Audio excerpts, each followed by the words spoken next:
Rieccoci, bentornati nel mio canale.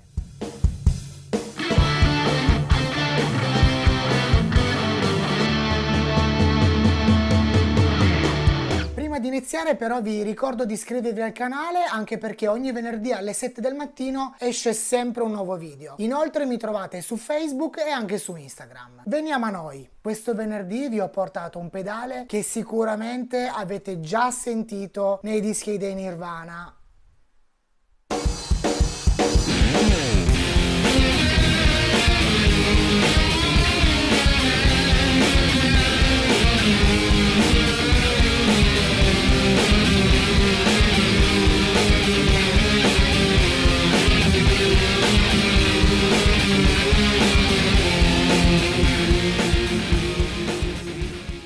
Oggi parliamo dello Small Clone di Electro Harmonix. Come vi dicevo è il pedale più rappresentativo dei Nirvana, tant'è che già aprendo la confezione ti dà già un piccolo spunto di riflessione questa scritta. Electro Harmonix è un'azienda con sede legale a New York, fondata nel 1968. Tra gli anni 70 e 80 si è affermata come pioniera nella costruzione di pedali per chitarra elettrica. Tra questi possiamo ricordare il Flanger Electric Mistress, il primo delay analogico prive di parti mobili, il Memory Man, il primo distorsore valvolare per l'epoca, l'Hot Tubes, il famosissimo distorsore che non ha bisogno di presentazione, il Big Muff, ed il chorus analogico Small Clone, pedale del quale parleremo appunto oggi. Naturalmente questo non è il pedale originale dell'epoca, ma è una riedizione messa in commercio ad un prezzo accessibile tra gli 80 e i 100 euro. Il chorus, per chi non lo sapesse, è un effetto di modulazione. Riesce a riempire e a rendere più corposo il suono della nostra chitarra.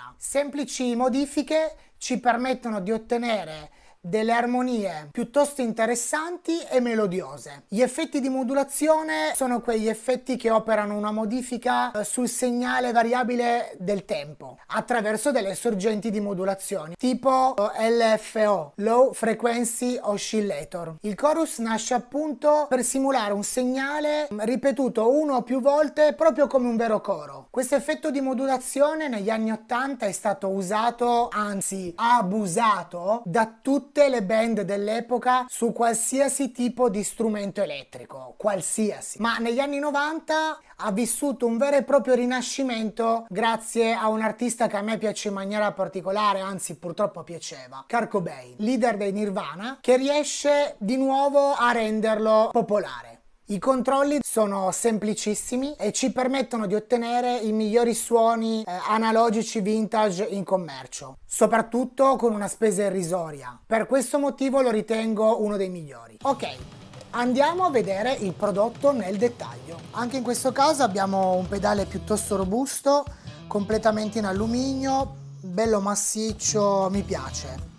Da qua andiamo sempre a attivare il nostro effetto. Con queste regolazioni invece andiamo a, con rate, andiamo a regolare la velocità con la quale viene creata l'onda del nostro effetto. Dep invece è la quantità di modulazione applicata al pitch del tempo. Sempre presente input e output, ovviamente sempre per andare dalla chitarra all'amplificatore, ingresso per alimentazione da 9 volt e invece nella parte posteriore abbiamo la batteria sempre a 9 volt.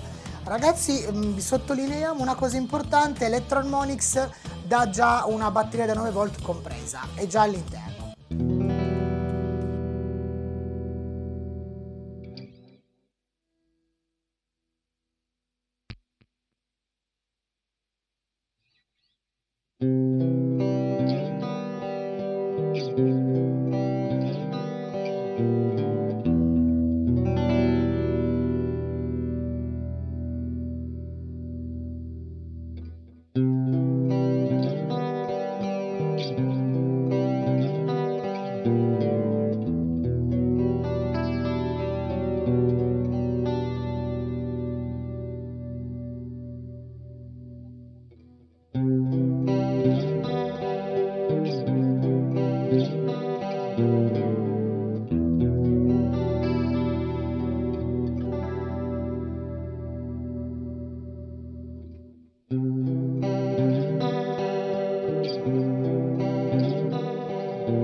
Bene ragazzi, credo di avervi fatto sentire quale tipo di suono si può ottenere da questo pedale. Mi raccomando però occhio a non esagerare, perché ci si mette un attimo a tornare negli anni 80 e 90 e i capelli cotonati e le spalline sono sempre dietro l'angolo. Commentate il video, fatemi domande, ovviamente mettete un bel mi piace e ci vediamo la prossima settimana con il nuovo video. Ciao!